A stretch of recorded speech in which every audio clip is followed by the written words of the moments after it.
2018 সাল মায়া সবে এইচএসসি পরীক্ষা দিয়ে কলেজে উঠেছে। ছোট থেকে মায়া একরাখার স্বভাবই, কারোর সাথেই সহজে মেশে না। কেউ তার সাথে বন্ধুত্ব করতে আসলে তাদেরও এড়িয়ে চলে। সাধারণত যারা একা থাকে তারা নরম ও বোকা স্বভাবের হয়, খানিকটা ভীতু প্রকৃতিরও, মানুষকে ভয় করে চলে। তবে মায়ার দিকে বিষয়টা উল্টা হয়েছে। একা থাকতে থাকতে সে সাহসী হয়ে উঠেছে, সহজে কাউকে ভয় করে না, নিজের মতোই চলে। সবে সে শুধু তার বড় বাবাকেই ভয় করে এই পৃথিবীতে। বিষয়টা হয়তো ভয় না, সম্মান দেখাতে হয়তো ভয় করে চলে।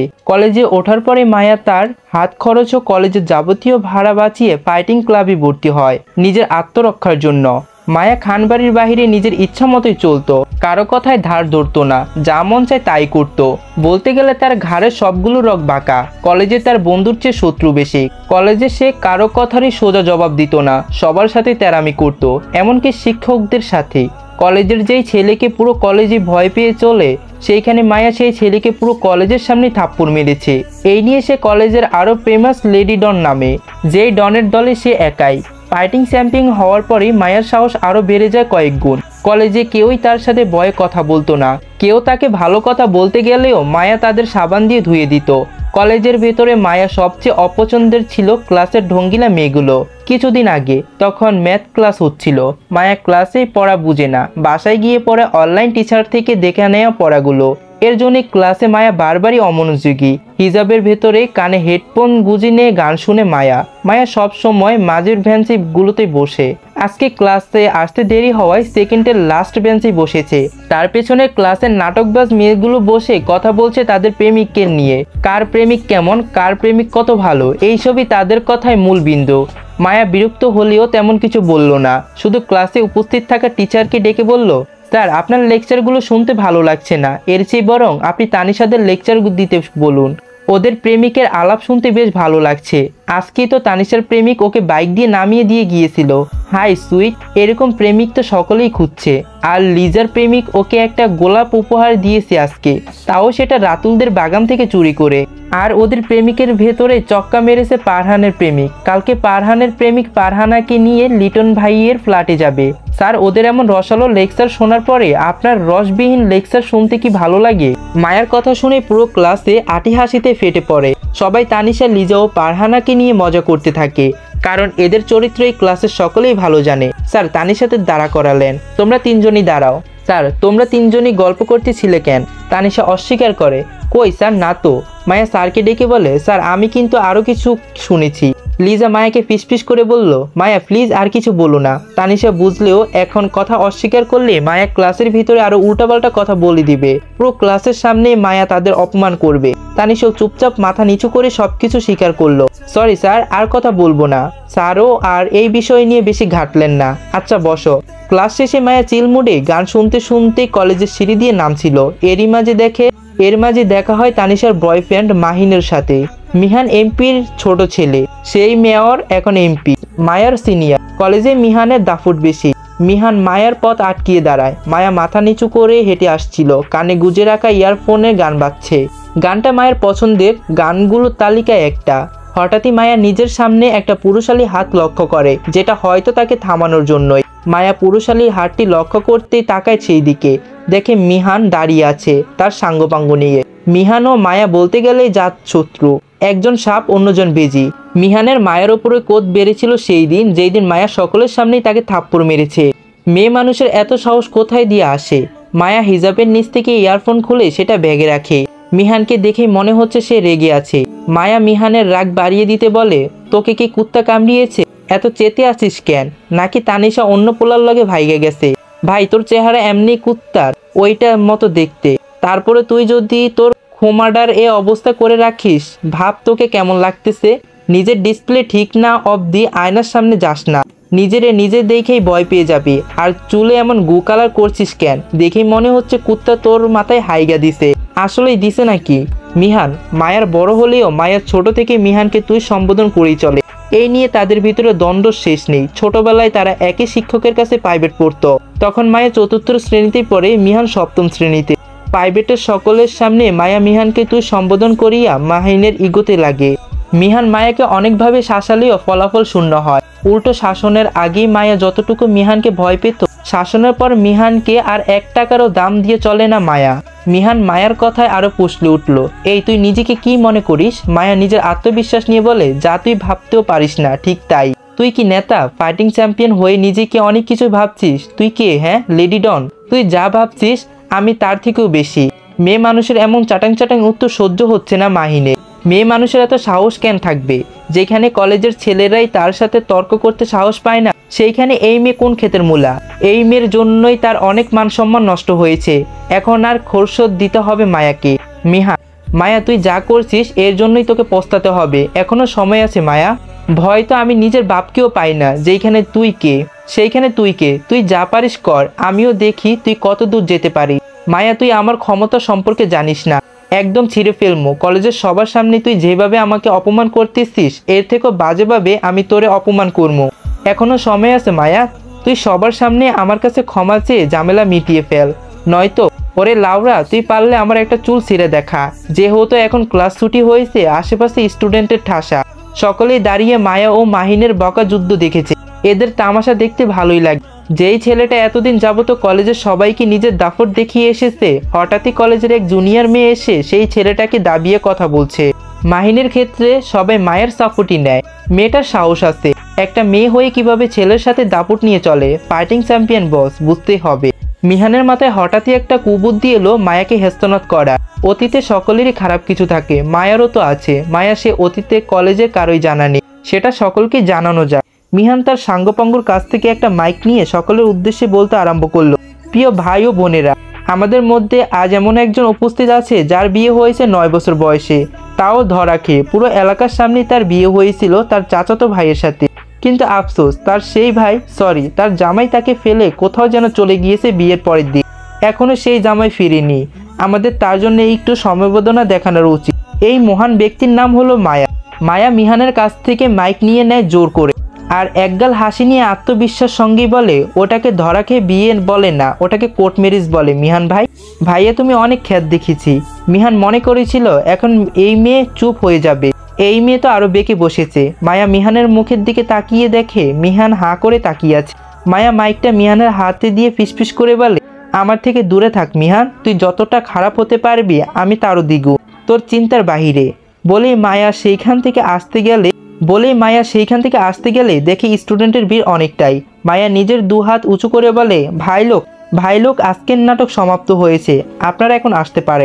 মায়া আবারও কানে হেডফোন গুঁজলো, ফোনের সাউন্ড সম্পূর্ণ বাড়ানো। এরপরে হাঁটা ধরল নিজের উদ্দেশ্যে। পেছনে থাকা মাহিন হাঁ হয়ে তাকিয়ে রইল মায়ার দিকে।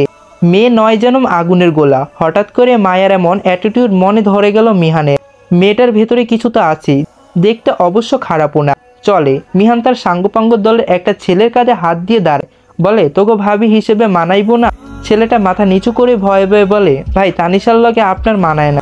মাহিন ছেলেটার মাথায় গাড্ডা মেরে বলে, দূর শালা, আমি তোরে বলি আতরের কথা আর তুই বলিস কস মেথরের কথা। ছেলেটা বোকা বনে যায়। ভাই কাকে মেথর বলে আর কাকে আতর বলে বুঝেই উঠতে পারলো না ছেলেটি মাহিনের দিকে তাকায়। মাহিন তখনও মায়ার যাওয়ার পরে তাকিয়েছিল। ছেলেটি বোকা কণ্ঠে প্রশ্ন করে, ভাই মেথর কে আর আতর কে? আপনাদের তানিশা খালাম্মা হলো মেথর, আর যেই ফুলের সুবাস ছড়িয়ে গেল আমার মনে সে আতর। কিন্তু ভাই ওই মাইয়া না বিয়া হয়েছে, বাগানে গোলাপ ফুটে আছে, কিন্তু বাগানের কোনো মালিক নেই। এখন গোলাপটা যেই ছিনে নিয়ে আসবে সেই ফুলের মালিক হবে, বুঝলি হাদারা? ছেলেটির ওপর নিচু মাথা নাড়িয়ে হ্যাঁ জানালো। ছেলেটির কাছে মিহানের মতিগতি ভালো লাগছে না। বোকা এই ছেলেটির নাম লাইজু, সবাই লাজু বলি ডাকে। লাজু ভাবলো ভাইয়ের মতিগতি ভালো না, এখন কিছু হলেই এমপি সাহেব আমারে আস্থা রাখবো না, বিষয়টা এমপি সাহেবদের জানাতে হবে। খানবাড়ি থেকে 1 ঘন্টার রাস্তা। কলেজ থেকে বের হয়ে অনেকটাই পথ হেঁটে যেতে হয় বাস স্ট্যান্ডের জন্য। আজকের গরমটা বেশ পড়েছে। মায়া মুদি দোকান থেকে একটা স্প্রিটের ক্যান কিনলো। স্প্রিট খেতে খেতেই মায়া আদা পাকা সড়কে উঠেছে। ইটের খোয়াগুলোই বিছানো আছে রাস্তায়। বাস স্ট্যান্ডের জন্যই প্রায় 10 মিনিটের মতো হাঁটতে হবে। মায়ার স্বভাব মাথা নিচু করে হাঁটে, কানে ইয়ারফোন থাকে, মনে মনে গান গায়ে হেঁটে চলে আনমনে। 3 রাস্তার মোড়ের সামনে মায়া 3টি মেয়েকে দাঁড়িয়ে থাকতে দেখ, তানিশা, লিজা আর ফারহানাকে। মায়া বুঝলো তার বেস্ট ফ্রেন্ডগুলোই তার জন্যই অপেক্ষা করছে। আহারে বেচারিগুলো, তারা মায়ার সাথে মোকাবেলা করবে, আগে বলবে না? মায়া ভাবলো এদের একটু বাজানো। মায়া যখনই তাদের 3 জনের সামনে এলো, তারা মায়াকে থামতে বললেও মায়া তাদের ইগনোর করে চলে যায়। পেছন থেকে তানিশা, এই খাল, ডাক শুনিস না? মায়া পেছন ফিরে আসে, স্পিরিটের ক্যানটুকু খালি করে ছুঁড়ে মেরে। মায়া নিজের রক্ষী কণ্ঠে বলে, তানিশা দেখ, আমি না তোর মতো 12 ঘাটের মাঝি না, তাই ভুলেও আমাকে গালি দিবি না। তুই আমাকে কেন থামাতে চাচ্ছিস আমি জানি। দেখ, তোর ওই বোকা চন্দ্রবিন্দু বয়ফ্রেন্ড মাহিনের ওপর বিন্দু মাত্র ইন্টারেস্ট নাই, ওটাকে তোর কাছেই রাখ, ওকে বেবি। বলেই তানিশার গাল টেনে আলতো করে থাপ্পড় মারে। তানিশারা তিনজনই অবাক হয়ে যায়। এই মেয়ে কি মনোবিজ্ঞান নাকি? তাদের উদ্দেশ্যের কথা এই মেয়ে কিভাবে জানলো? মায়া চলে আসছিল, পেছন থেকে তানিশা তার কলেজ ব্যাগ টেনে ধরে। মায়া রাগী মুখ গুজে চোখ বন্ধ করলো। মুহূর্তেই নিজের জামার ভেতরে হাত লুকিয়ে রাখা সেফটি নাইটটি বের করে তানিশার গলায় ধরে। উপস্থিত সকলে হতবিম্ব হয়ে যায় মায়ার এমন দুঃসাহসী। মায়া তানিশার চুলের মুঠি ধরে তার দিকে এগিয়ে ধরে আরো ছুরি ঠিক তানিশার গলায়। তানিশা ভয়ে শ্বাস নিতে ভুলে গিয়েছিল, দম বন্ধ করে রেখেছে সে।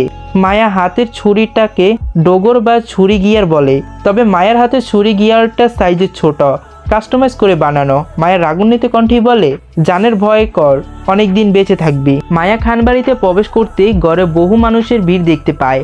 মায়া মনে মনে, বাহ, এরা তো 5G স্পিরিটে এসেছে দেখি। সদর ঘরের সোফাতে আতিক খান, তানিশা সহ তানিশার পরিবারের লোকজনের সাথে তানিশার 2 বান্ধবী আছে, আবারও মিহানও আছে।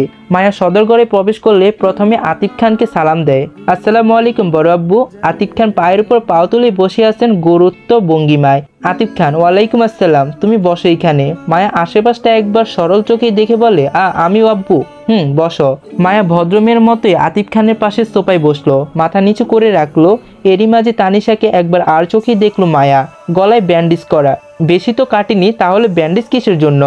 যাক গিয়ে। আতিক গম্ভীর কণ্ঠে মায়াকে প্রশ্ন করলেন, মায়া তুমি তানিশাকে চেনো? মায়া মাথা নিচু করে আতিক খানের দিকে তাকালেও শুধু নমনীয় কণ্ঠে বলে, জি আব্বু, আমার ক্লাসমেট। তোমার সাথে আজকে ওর দেখা হয়েছিল? জি। তুমি নাকি ওর গলায় চুরি ধরেছ?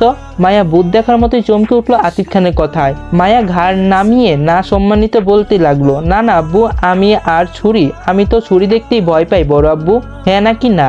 মায়া কান্না করে ফেললো, কান্না ভেজা গলায় বলল, আমি এরকম কিছুই করিনি আব্বু, বিশ্বাস করুন। তানিশা খেকে উঠলো, একদম নাটক করবি না। তানিশার বাবা তানিশাকে কড়া গলায় বললেন, তানিশা চুপ করো, আমাদের কথা বলতে দাও। আতিক খান, দেখুন ভাই সাহেব, আমি আমার মেয়ের কথা শুনে নিয়েছি, আপনারা এখন আসতে পারেন। আগে খুঁজে বের করুন আসল দোষীকে, অযথায় আমার মেয়েকে দোষ দিবেন না আপনারা। তানিশা আবারও চেঁচিয়ে উঠে বললেন, আপনার ছেলের বউকে আমরা কোনো দোষ দেইনি, আপনার ছেলের বউই আমার গলার এ অবস্থা করেছে। লিজা ও ফারহানা প্রমাণ, ওদেরকে জিজ্ঞাসা করুন। তানিশা তুমি চুপ করো, বলেই তানিশার বাবা আতিক খান পরিষ্কার করে বললেন, দেখো মা, আমি আমার মেয়েকে বিশ্বাস করি, বাহিরের কারো কথায় আমি আমার অবিশ্বাস ভাঙবো না, তাই তোমরা এখন আসতে পারো। মানে কি আপনার মেয়ে দোষ করবে আর আপনি এমনি এমনি ছেড়ে দেবেন? আপনি অন্যদের কাছ থেকে শুনে প্রমাণ নেন, তারপরে বিচার করবেন। এই আপনি এলাকার চেয়ারম্যান, মায়া আমার গলায় ছুরি ধরেছে আর ওরা সবাই তো সাক্ষী, ওদেরকে জিজ্ঞাসা করুন। তানিশা মামুনি, অন্যের কথায় থেকে আমি নিজের মেয়ের ওপরে বিশ্বাস করি বেশি, তাই আমার মেয়ে যেটাই বলেছে সেইটাই সঠিক। তোমরা শত প্রমাণ দিলেও আমার কাছে আমার মেয়েকে ভুল প্রমাণ করতে পারবে না। আতিক খানের কথায় মায়া কেমন অনুভব হলো। আমার মেয়ে বলা শব্দগুলো মায়ের কলিজায় গিয়ে বিচ্ছে। প্রত্যেকটা নারীরই এমন শ্বশুর চাই। এরই মাঝে মিহান বলে, আঙ্কেল প্রমাণের কথা যেহেতু উঠেছে আমি কিছু কথা বলি। আতিক খান, বলো। আসলে আঙ্কেল কাহিনীটা কি হয়েছে? তানিশা একটা ছেলের সাথে সম্পর্ক আছে, ছেলেটার নাম জাহিদ। আপনি না চিনলেও তানিশার আব্বু চিনবে। মাহিন তানিশার বাবাকে লক্ষ্য করে বলে, আঙ্কেল ওই যে নেশা করে চোরা গলিতে পড়ে থাকে যে ছেলেটা, চিনেছেন? তানিশার বাবা, ওই ছেলেটার সাথে তানিশার সম্পর্ক আছে। এখন ঝামেলাটা হয়েছে কোথায়? সেই ছেলেটা আবার হুট করে মায়াকে পছন্দ করা শুরু করেছে। তানিশার সাথে সম্পর্ক থাকা অবস্থায় ছেলেটা মায়াকে কয়েকবার প্রপোজ করেছে, কিন্তু মায়া প্রতিবারই প্রত্যাখ্যান করেছে। মায়া খুব নর্মভদ্র একটা মেয়ে, কলেজে চুপচাপ থাকে। তো কথাটি যখনই তানিশা জানতে পারে, তানিশা জাহিদকে কিছু না বলতে পেরে মায়াকে এসে অপমান করতে থাকে। এই কথা যখন জাহিদ জানতে পারে, জাহিদ রাগের বশে তানিশাকে হুমকি দিতে আসে। তখনই ভুলবশত জাহিদের ছুরিতে তানিশার গলায় হালকা কেটে যায়। এখন তানিশা তো জাহিদকে কিছুই করতে পারছে না, তাই এই দোষ মায়ের উপরে চাপাচ্ছে ইচ্ছাবশত। তানিশা নিজের প্রেমিকের মুখ থেকে এমন কথা শুনে যতটা অবাক হয়েছে তার থেকে বেশি অবাক হয়েছে মায়া। মায়া মাহিনের দিকে তাকিয়ে বাঁকা হেসে মনে মনে বলে, বাহ, এ তো দেখি আমার থেকেও ভালো নাটক পারে।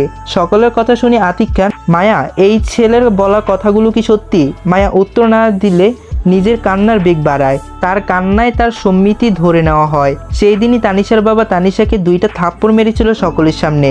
মাহিন সেই দিনের পরে মায়ের পিছনে একদমই হাত ধুলে পড়ে যায়। মায়া যখন যেখানে যেত মাহিন পিছু পিছু যেত। সারাদিনে মায়ের পিছনেই পড়ে থাকতো মিহান। মায়াকে নানানভাবে পটানোর চেষ্টা করে। একসময় তাদের ভিতরে বেশ ভালো বন্ধুত্ব গড়ে ওঠে। দুজনই একসাথে চলাফেরা শুরু করে। আরও কিছু বছর পর মায়া তখন অনার্সের 3য় বর্ষে। তার স্বভাবে এখনও সেই আগের মতোই আছে, শুধু বন্ধুত্বের তালিকায় একজন নাম যুক্ত হয়েছে, তার নাম মাহিন। দুজনেই এখন বেস্ট ফ্রেন্ড। পুরো ভার্সিটি ক্যাম্পাসে তারা দুজনই রাজত্ব করে চলে। মিহান রাজত্ব করে তার বাবার রাজনীতির ক্ষমতা নিয়ে, মায়ার রাজত্ব তার সাহস নিয়ে। তাদের দুজনকেই কিছু বলার মতো সাহস নেই কারো। দুজনই ন্যাশনাল ইউনিভার্সিটির স্টুডেন্ট, তাতে তাদের সুবিধা আরও একটু বেশি। যেহেতু মায়ার কলেজ ইউনিভার্সিটি দুটোই খানবাড়ি থেকে অনেকটাই দূরে, তাই তার কর্মকাণ্ড সম্পর্কে খানবাড়ির কেউই কখনো জানতে পারে না।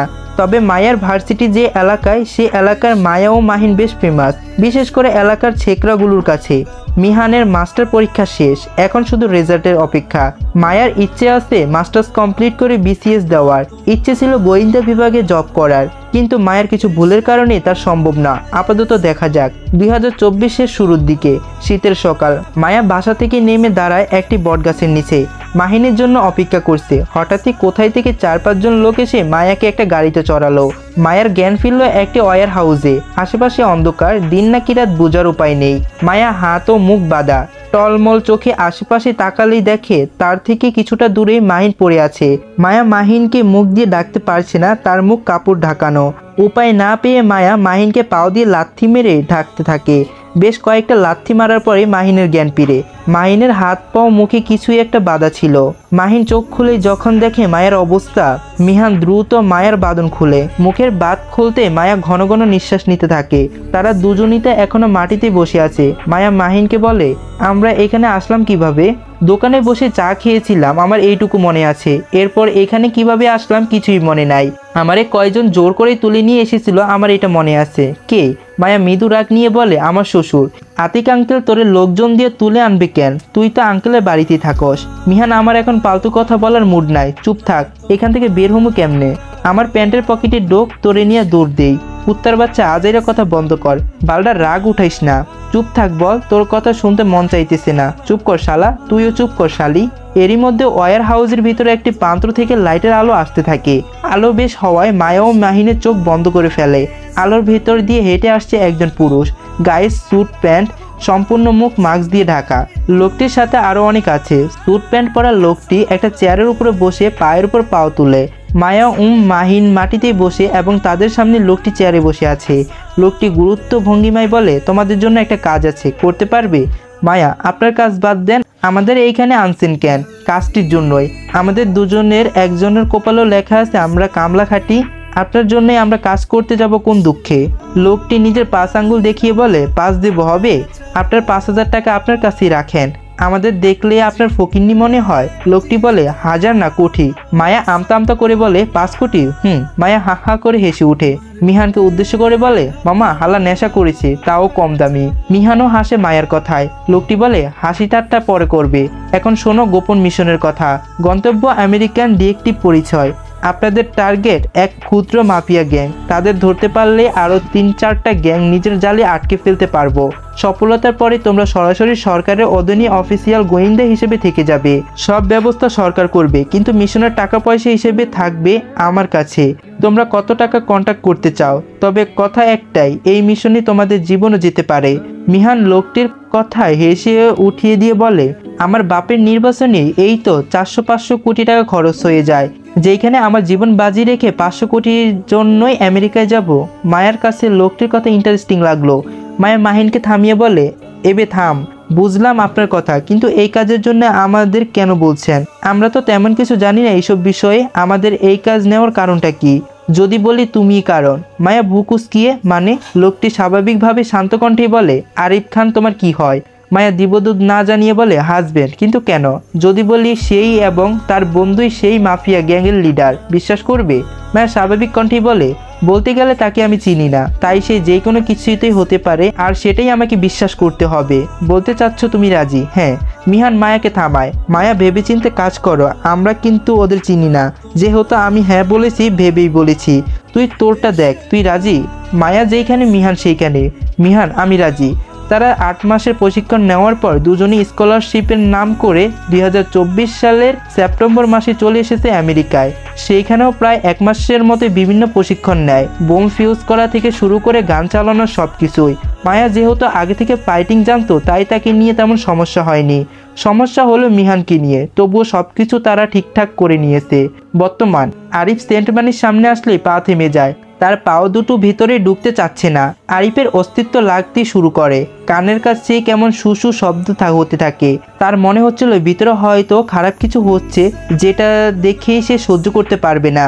জীবনের প্রথম নিজের কাছে নিজেকে খুব অসহায় লেগেছে আরিফের। শরীর ছেড়ে দিচ্ছে বারবার। আরিফ ধীর পায়ে প্রবেশ করলো সেন্ট মানির ভিতরে। তার পরিপাটি বাসাটি ধ্বংসরূপে পরিণত হয়েছে। পুরো ফ্লোর জুড়ে বিভিন্ন আসবাবপত্রে ভাঙ্গা অংশ পড়ে আছে। সেন্ট মানির কাচের দেওয়ালগুলো ভাঙ্গা, কাচগুলো ছিটকে পড়ে আছে ফ্লোর জুড়ে। আরিফের কান্না দৃষ্টি খুঁজে বেড়াচ্ছে তার ময়না পাখিকে। কোথায় সে? আরিফ তাকে কোথায় দেখতে পাবে?